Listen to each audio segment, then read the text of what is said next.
कमला जी गलत हैं। हो सकता है कि कमला हैरिस ने दिवाली के असली मतलब को समझने में गलती की हो। यह त्योहार बस एक रोशनी का त्योहार नहीं है, यह एक गहरा सनातन महत्व रखता है। हिंदू त्योहारों पर धर्मनिरपेक्षता का हमला।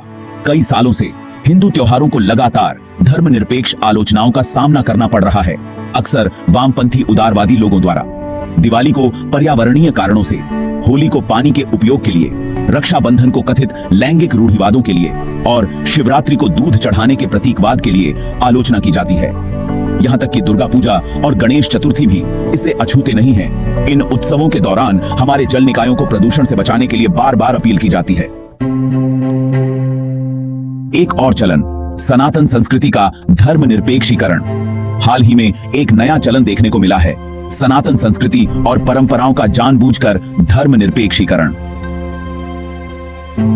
एक पर कमला हैरिस की पोस्ट बहुत कुछ बयां करती है। वह लिखती हैं, आज रात हम बुराई पर अच्छाई, अज्ञान पर ज्ञान और अंधेरे पर प्रकाश की लड़ाई का जश्न मना रहे 1 अरब से ज्यादा लोगों के साथ शामिल हो रहे हैं।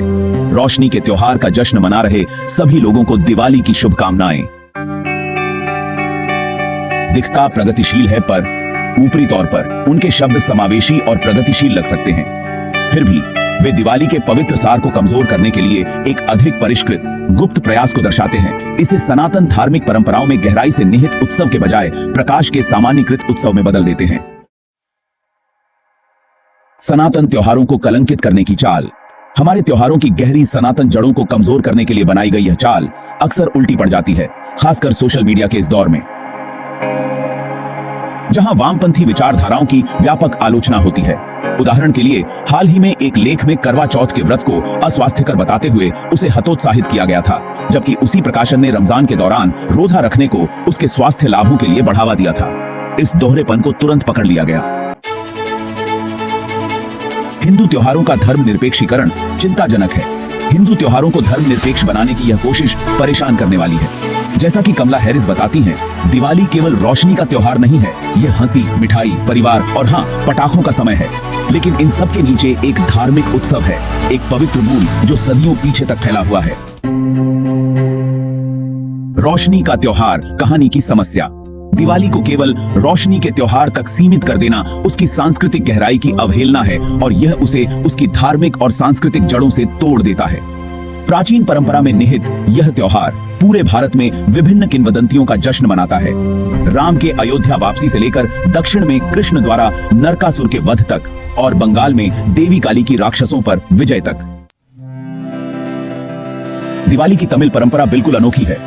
तमिलनाडु में लोग जल्दी उठते हैं, तिल का तेल लगाते हैं जो देवी लक्ष्मी की उपस्थिति का प्रतीक है, और फिर के पवित्र जल में स्नान करते हैं। ऐसा माना जाता है कि इस जल में गंगा का आशीर्वाद होता है।